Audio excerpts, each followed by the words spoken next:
Assalamualaikum warahmatullahi wabarakatuh. Saya Friendship Putungan sebagai pemateri satu dari kelompok satu yang akan menjelaskan tentang pengembangan fisik dan psikomotorik kepada peserta didik. Pertama yaitu latar belakang. Perkembangan peserta didik mencakup aspek fisik dan psikomotorik yang penting untuk aktivitas belajar. Ini artinya dengan mengetahui perkembangan peserta didik, aspek fisik itu juga akan dijelaskan dan juga tentang aspek psikomotorik yang berlangsung dalam kegiatan atau aktivitas belajar. Kedua, namun perkembangan ini terpengaruh oleh gaya hidup modern yang kurang aktif. Artinya memang benar perkembangan peserta didik biasanya terpengaruh oleh perkembangan zaman atau yang di sini kita bisa lihat yaitu gaya hidup modern yang kurang aktif, biasanya terganggu karena gadget. Mereka kurang dalam aktivitas di luar kelas seperti olahraga atau dan lain-lain. Misalnya di rumah mereka untuk dari zaman modern ini banyak terganggu oleh aktivitas hanya berdiam di dalam rumah dengan gadget mereka atau gawai mereka. Tiga, diperlukan strategi pendidikan yang tepat untuk mengoptimalkan perkembangan ini. Ya benar, dengan perkembangan peserta didik ini kita akan menjelaskan tentang strategi dan metode pendidikan yang tepat untuk mengoptimalkan perkembangan ini yang akan dijelaskan pada materi selanjutnya atau slide selanjutnya, yaitu pengertian perkembangan fisik dan psikomotorik. Perkembangan fisik adalah pertumbuhan dan perubahan yang terjadi pada tubuh seorang seiring bertambahnya usia.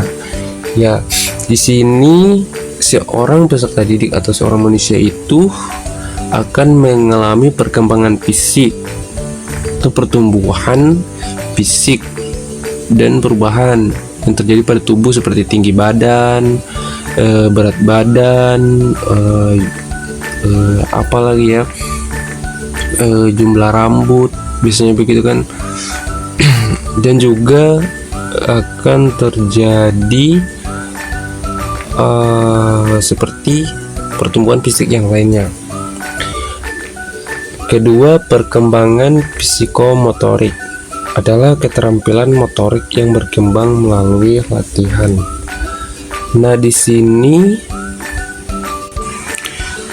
Selanjutnya perkembangan psikomotorik adalah keterampilan motorik yang berkembang melalui latihan. Ya, maksudnya yaitu perkembangan psikomotorik adalah kemampuan gerak tubuh yang melibatkan koordinasi antara otot dan pikiran atau yaitu otak, seperti berjalan, menulis, atau menggambar. Keterampilan ini berkembang melalui latihan karena otak dan tubuh belajar bekerja sama secara lebih efektif seiring waktu dan pengalaman. Baiklah, itu penjelasan dari saya, Friendship Putungan.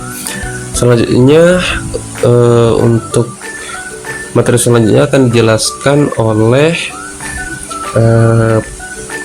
pemateri selanjutnya, yaitu teman saya. Baik, saya Nur Fadila Tompo sebagai pemateri kedua ingin menjelaskan tentang faktor yang mempengaruhi perkembangan. Nah, faktor terbagi menjadi 4, yaitu yang pertama ada faktor genetik. Faktor genetik berkaitan dengan pewarisan karakteristik fisik dari orang tua kepada anak, seperti warna kulit, rambut, dan mata. Ada juga bakat dan kemampuan khusus seperti olahraga dan musik. Genetik ini juga bisa mempengaruhi kerentanan terhadap penyakit atau kondisi tertentu yang dapat mempengaruhi proses perkembangan anak. Yang kedua itu ada faktor lingkungan.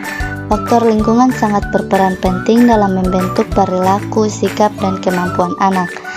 Nah, di sini faktor lingkungan terbagi menjadi 3, yaitu yang pertama ada nutrisi.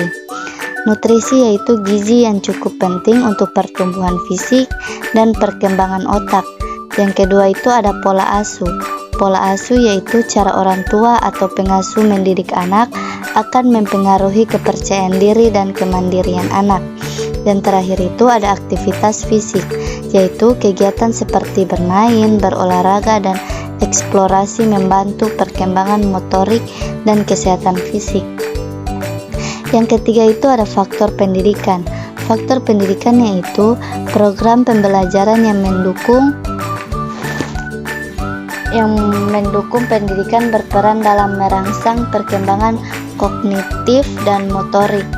Program pembelajaran yang baik membantu anak mengembangkan kemampuan berpikir kritis, bahasa dan komunikasi, dan koordinasi motorik kasar dan halus. Pendidikan juga bisa berbentuk non-formal seperti pelatih, pembimbing, dan stimulasi di rumah. Yang terakhir itu ada faktor sosial dan emosional. Interaksi sosial membantu anak belajar, berempati, berkomunikasi, memahami aturan sosial. Emosi yang stabil dan lingkungan yang penuh kasih sayang memberi rasa aman dan mendukung perkembangan mental, seperti keluarga, teman, dan lingkungan sekolah. Selanjutnya yaitu ada materi tentang strategi perkembangan fisik, yaitu terbagi menjadi 3. Yang pertama ada memberikan kegiatan olahraga terstruktur, yaitu olahraga terstruktur adalah aktivitas fisik yang direncanakan dan memiliki tujuan seperti senam, renang, dan latihan motorik dasar. Manfaatnya yaitu terbagi menjadi 3, yaitu yang pertama meningkatkan kekuatan otot dan daya tahan tubuh. Yang kedua ada mengembangkan koordinasi, keseimbangan, dan kelincahan, dan yang terakhir ada menanamkan kedisiplinan dan semangat kerja. Yang kedua itu ada memfasilitas aktivitas luar ruangan. Kegiatan seperti bermain di taman, bersepeda, atau menjelajahi alam memberi ruang eksplorasi dan kebebasan gerakan. Manfaatnya yaitu merangsang perkembangan motorik kasar, mengembangkan kreativitas dan keberanian, dan yang terakhir meningkatkan imunitas tubuh melalui paparan sinar matahari dan udara segar. Nah, yang terakhir ada yang ketiga yaitu menerapkan pola hidup sehat, seperti makanan bergizi, tidur cukup, dan aktivitas rutin. Nah, makanan bergizi ini seperti asupan seimbang dari karbohidrat, protein, lemak sehat, vitamin, dan mineral. Yang kedua itu ada cukup tidur. Cukup tidur yaitu durasi tidur yang sesuai usia, membantu proses pemulihan tubuh dan pertumbuhan. Yang terakhir ada aktivitas rutin, yaitu jadwal harian dan konsisten untuk makan, tidur, bermain, dan belajar. Sekian penjelasan dari materi kedua. Selanjutnya lanjut ke materi ketiga. Baik, Assalamualaikum warahmatullahi wabarakatuh. Saya Farah Fadila dari kelompok 1 pemateri ketiga akan membahas tentang strategi pengembangan psikomotorik. Jadi, psikomotorik berkaitan dengan kemampuan fisik yang melibatkan gerakan tubuh, baik motorik kasar maupun halus, yang sangat penting untuk perkembangan anak. Adapun strategi pengembangan psikomotorik, yang pertama ada latihan motorik kasar. Contohnya seperti permainan tradisional seperti lompat tali dan engklek. Kegiatan ini membantu melatih koordinasi, keseimbangan, dan kekuatan otot besar anak.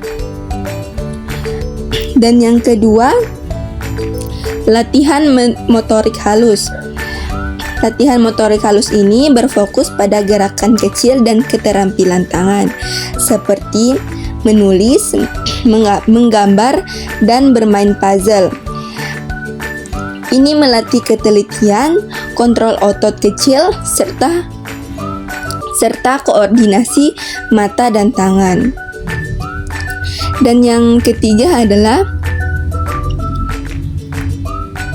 pembelajaran berbasis aktivitas.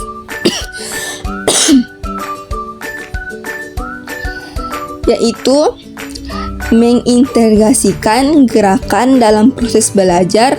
Contohnya, belajar sambil bergerak, membantu anak aktif secara fisik sambil memahami materi pelajaran. Dan yang terakhir, kesimpulan. Perkembangan fisik dan psikomotorik perkembangan fisik dan psikomotorik sangat penting dalam pembelajaran. Dipengaruhi oleh genetik, lingkungan, pendidikan, serta sosial emosional. Oleh karena itu, sekolah, guru, dan orang tua harus berperan aktif dalam mendukung perkembangan ini. Baik, sekian dari kelompok kami. Mohon maaf atas segala kekurangan. Wassalamualaikum warahmatullahi wabarakatuh.